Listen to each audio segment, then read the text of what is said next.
হালিশহর বদ্যিপাড়া গঙ্গার ঘাটে শিব মন্দির ভাঙাকে নিয়ে এবং মূর্তি ভাঙাকে ঘিরে ছড়ালো উত্তেজনা। হালিশহর পৌরসভা ৯ নম্বর ওয়ার্ডের বদ্যিপাড়া গঙ্গার ঘাটের ধারে একটি শিব মন্দিরে ভাঙচুরের ঘটনায় ব্যাপক চাঞ্চল্য গোটা এলাকায়। মন্দিরের ভেতরে শিবলিঙ্গ এবং শিব ঠাকুরের ছবি ভাঙচুর করা হয়েছে। কে বা কারা ভাঙচুর করেছে তা এখনো জানা যায়নি। এই ঘটনায় এলাকায় ব্যাপক উত্তেজনা। যদিও হালিশহর থানার পুলিশ তদন্ত শুরু করেছে, তবে এখনো এই ঘটনায় কেউ গ্রেপ্তার হয়নি। ব্যুরো রিপোর্ট, জাগো ভারত। হিন্দু মূর্তি ভাঙার প্রতিবাদে রাস্তা অবরোধ চলবে। অবিলম্বে দোষীদের গ্রেফতার করতে হবে। হিন্দু মূর্তির ভাঙা হলো কেন? পুলিশ প্রশাসন জবাব চাই, পুলিশ প্রশাসন জবাব চাই, জবাব দাও। এই জবাব তোমায় দিতে হবে। প্রতিবাদে শিব মন্দির ভাঙা হলো কেন? পুলিশ প্রশাসন জবাব চাই, জবাব দাও। সরকারি চামড়া বুঝিয়ে দেব আমরা।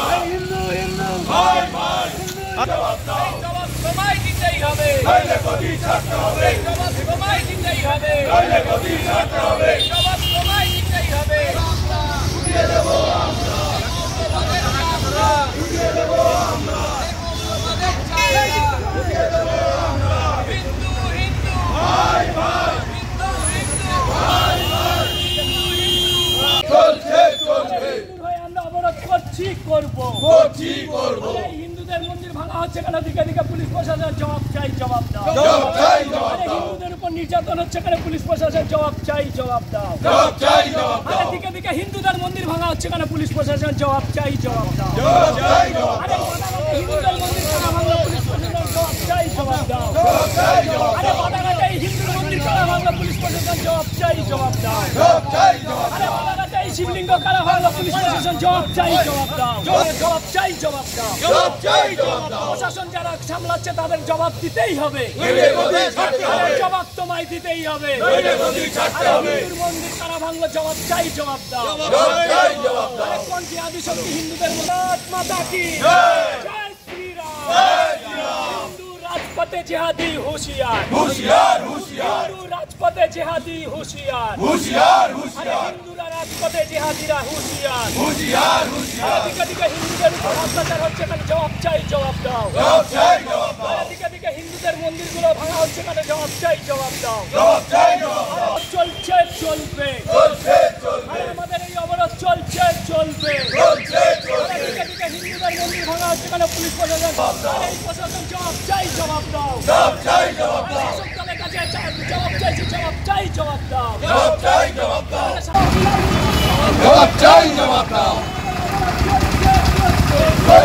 চলবে। হিন্দুর মন্দির ভাঙা হয়েছে কেন?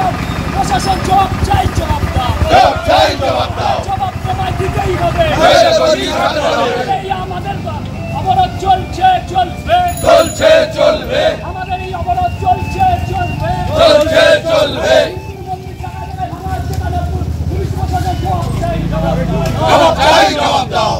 হিন্দুদের মন্দির দিকে দিকে ভাঙা হচ্ছে কেন? পুলিশ প্রশাসন জবাব চাই, জবাব দাও। বাদাঘাটে হিন্দুদের মন্দির ভাঙা পুলিশ প্রশাসন জবাব চাই, জবাব দাও। বাদাঘাটে হিন্দুদের মন্দির কারা ভাঙলো? পুলিশ প্রশাসন জবাব চাই, জবাব দাও। বাদাঘাটে হিন্দুদের মন্দির ভাঙা হলো কেন? পুলিশ প্রশাসন জবাব চাই, জবাব দাও। বৈদ্যপাড়া ঘাটে হিন্দুদের শিবলিঙ্গ ভাঙা হলো কেন? পুলিশ প্রশাসন জবাব চাই, জবাব দাও।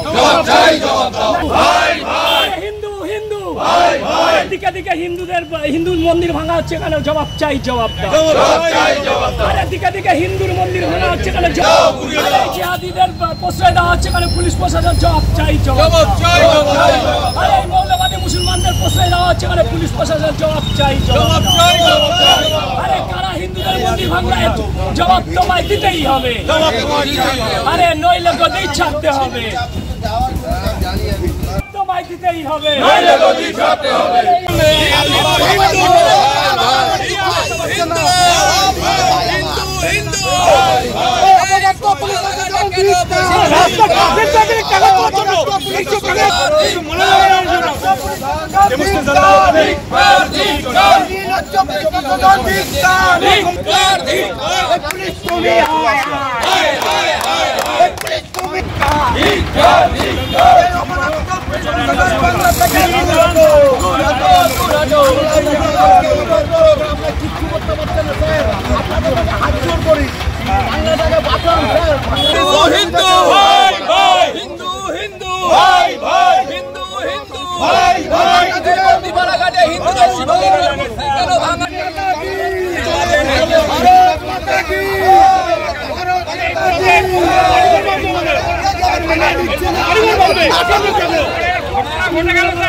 কিন্তু বিপন্ন ওয়েস্ট বেঙ্গলে বাংলাদেশের মতন অবস্থা।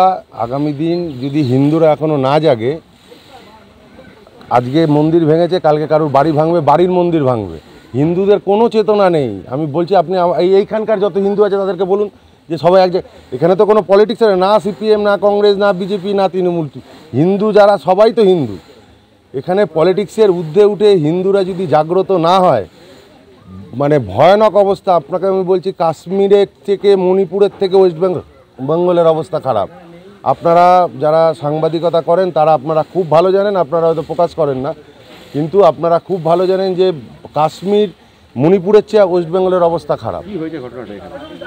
এটা বহুদিনের পুরনো একটা মন্দির। সেই মন্দিরটাকে কোনো জেহাদিরা এসে ভেঙেছে, এ তো কোনো হিন্দু ভাঙেনি। তাহলে আপনি ভাবুন, এতদিনের পুরনো একটা মন্দির, এইখানে হিন্দুদের 90% বসবাসকারী জায়গা, সেইখানে ওরা এসে একটা মন্দির, পুরনো আমাদের হিন্দুদের একটা আবেগ শিব মন্দির, সেই মন্দিরটাকে ভেঙে চুরে দিয়ে চলে গেছে। মোগলরা 700 বছর রাজত্ব করেছিল, তখনও কিন্তু কোনো না কোনো হিন্দুর প্রশ্রয় ছিল, কিন্তু সেই হিন্দুও পরবর্তীকালে বাঁচেনি। আজকেও ওয়েস্ট বেঙ্গলের তাই অবস্থা। হিন্দুরা যদি সকলে একত্রিত না হয়, রাজনীতির ঊর্ধ্বে উঠে, যে যা রাজনীতি ভালো লাগে করতে পারে, কারোর কংগ্রেস ভালো লাগবে, কারোর সিপিএম ভালো লাগবে, কারোর বিজেপি ভালো লাগবে, যার যা দল ভালো লাগবে করতে পারে, কিন্তু এখানে হিন্দুদের রক্ষাকর্তা কে, তাদের পাশে এসে যদি মানুষ না দাঁড়ায়, আজকে ভাবছেন আমি 4টে কথা বলছি তাতে হিন্দু রক্ষা হবে, হবে না। হিন্দুদের প্রত্যেকে জাগ্রত হতে হবে। আমি প্রেসে ভেতরে সমস্তটা ভেঙে দিয়েছি, আপনারা দেখুন না, আপনারা তো দেখলেই দেখতে পাবেন। শিবলিঙ্গটাকে ভেঙে ছোট নন্দিনীকে ভেঙে দিয়েছে, সমস্ত কিচ্ছু নেই, ফটো টটো সব ভেঙে দিয়েছে। এখনও যদি হিন্দুরা জাগ্রত না হয়, হিন্দুরা ঘুমাবে, কিচ্ছু হবে না। আপনাকে আমি বলি, এই আমরা কিছু মানুষ আছি যারা একটু প্রতিবাদ করব, জানাবো, আবার হিন্দুরা হিন্দুদের মতন, কেউ ভাববে আমি দোকানদারি করব, কেউ ভাববে আমি ব্যবসা করব। কি দরকার বাবা আমার বলা? আপনার নাম? আমার নাম রাজু দে। কোন ঘাট? আমাদের এই বদ্দিপাড়া ঘাটে শিবলিঙ্গ, এই মন্দির বহু পুরনো মন্দির। আমরা ছোটোবেলা থেকে এই ঘাটে স্নান করতে আসি, আজ পর্যন্ত কোনো দিন এইরকম দেখিনি যে এই অবস্থা। আজকের এই লিঙ্গ, সকালবেলা স্নান করতে এসে দেখছি শিবলিঙ্গ, নন্দী সব ছড়িয়ে ছিটিয়ে ভেঙে চুরমার করা। আর এটা যারা যে জেহাদি করুক, এইভাবে খালি হাতে করা যায় না। এ নিশ্চয়ই তাদের কাছে বড় কোনো হাম্বর হোক, শাবল হোক, এসব দিয়ে একে ভেঙে হিন্দুদের ধর্মে আঘাত করা, আর কিছু না। আমার নাম বাসুদেব গাঙ্গুলি। এই সকালবেলা আমরা প্রত্যেক দিনই এই ঘাটে স্নান করি এবং বাবার মাথায় জল দিই। আজকে এই মন্দিরের করুণ দশা দেখে, এটা সম্পূর্ণ পরিকল্পনা মাফিক জেহাদিদেরই কাজ। যারাই করুক তাদের খুঁজে বের করুক। প্রশাসনের কাছে জোরালো দাবি আমাদের এই আবেগ। বাবার সমস্ত কিছু ওখানে যা আছে সবটাই ভেঙে দিয়েছে। ছিল শিবলিঙ্গ ছিল, ত্রিশূল ছিল, আপনারা দেখছেন তো সব। এইভাবে নষ্ট করা, একটা বড় রকমের জিহাদি গ্রুপ এখানে তৈরি হোক, প্রশাসন এটা ঠিকঠাকভাবে পদক্ষেপ নেয়। খুব আমাদের খুব মনে আঘাত। অমরেশ হালদার।